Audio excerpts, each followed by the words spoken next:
தமிழா? இன்னும் ஹிந்தி. தமிழ் தெரியுமா? ஹிந்தி. ப்ரோ நீங்க தமிழா? ஹிந்தியா? நீங்க தமிழா? தமிழ் இல்ல ப்ரோ. ஹிந்தியா? நீங்க ஹிந்தி. ஹிந்தியா? தமிழ் தெரியாதா?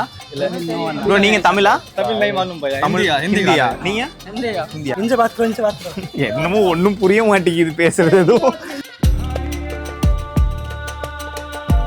ப்ரோ நீங்க தமிழா ஹிந்தியா? ஹிந்தியா தெரியாதா? தெரியாதா?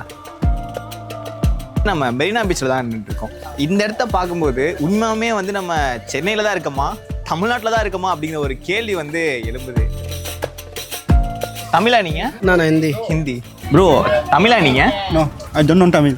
எங்கேருந்து வந்திருக்கீங்க? தமிழ் நோ ஹிந்தி.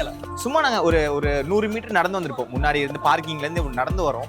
ஃபுல்லாக வெறும் ஹிந்தி சவுண்டும், ஹிந்தியில் பேசுகிறாங்க. கடையில் வியாபாரம் பண்ணுறவங்களுமே வந்து ஒரு 10% வந்து வட இந்தியர்களாக இருக்காங்க. இப்போ தமிழ்நாட்டில் தமிழ் தான் இல்லை, மெயின் ஹிந்தி டெஃபினட்டாக ஓடும். ஆனால் சண்டே டைமில் வந்து பார்த்தீங்கன்னா ஃபுல்லாக அவங்க தான் இருப்பாங்க. அதே டைமில் இங்கே பிஸ்னஸ் ஓடுறது அவங்க தான். மெரினாவே பார்த்தோன்னா வந்து ஹிந்திக்காரங்க தான் ஃபுல்லாக, வடக்கன்ஸ் தான் இருப்பாங்க. ஒரு 100% பார்த்தோன்னா 85% வந்து ஹிந்திக்காரங்க தான் இருப்பாங்க. தமிழ் மாலும் नहीं भाई. மாலும் नहीं. இப்போ எப்படி பிஸ்னஸ் பண்ணுறீங்க? இப்போ இங்கே வராங்க இல்லையா, எப்படி பேசுறீங்க அவங்க கூட? பால் கண்ணு. பால் கடம்பு. கடம்பா? எவ்வளோ என்னெல்லாம் கேட்டால் என்னன்னு சொல்லுவீங்க? 30 ரூபா தான். இவ்வளோதான் தமிழ் தெரியும். பால் கடம்பா 30 ரூபாய் ஜிபே. கத்தியாச்சு. ஆல்மோஸ்ட் வந்துட்டு இங்க உள்ள வியாபாரிகள் வந்து பாத்தீங்கன்னா 50% மேல ஹிந்தி தெரியும். இவங்க கிட்ட பேசி பேசி எல்லாமே கத்துட்டாங்க. हाँ भाई बोलो भाई. ஓலா 100 रुपया, ஓலா 180, ஓலா 250. அவங்க பேச பேச நம்மளுக்கு அது இதுவாகிடும்.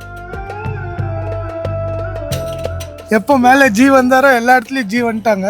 கூடிய சீக்கிரம் வந்து தமிழ்நாடு கிடையாது, அவங்க தான் ஃபுல்லா இருக்கணும். நம்ம தான் அவங்க ஊருக்கு போகணும். உங்களுக்கு கூட நம்ம தமிழ் ஆளுங்க யாரும் கிடையாது. ஃபுல் அண்ட் ஃபுல் ஹிந்திக்காரங்க தான் மட்டும் இருந்தாங்க.